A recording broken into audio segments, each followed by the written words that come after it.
If you want to edit a PDF in Evernote, I'm going to walk you through the easiest way to do it step by step. Whether you want to highlight text, add arrows, leave comments, or mark up a document for later, Evernote gives you a simple way to annotate PDFs right inside your notes. And if this tutorial helps, make sure to hit the like button and subscribe for more quick software guides. Let's get started. First, open Evernote on your computer or in your browser and sign into your account. Once you're inside, find the note that contains the PDF you want to work on.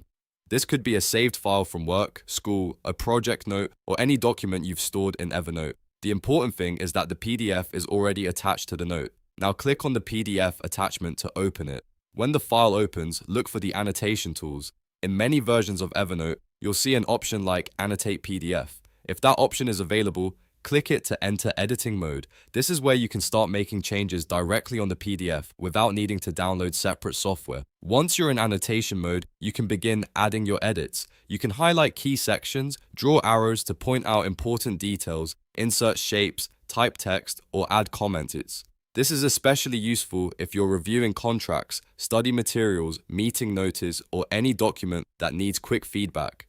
You can also use these tools to organize your thoughts and make the PDF easier to understand later. Take your time and place each annotation carefully. If you need to emphasize something important, use a highlight. If you want to explain a section, add a comment or text box. If you're marking a process or sequence, arrows and shapes can make the document much clearer. The goal here is to make the PDF more useful for your workflow. After you've finished editing, make sure everything looks right. Review your annotations and confirm that the notes, highlights, and comments are placed where you want them. Then click Save to keep your changes. This step is important because it stores your edits inside the note so you can come back to them anytime. And that's how you edit a PDF in Evernote. It's quick, simple, and great for basic annotation tasks without leaving the app. If you found this video helpful, please give it a thumbs up and subscribe for more tutorials just like this one.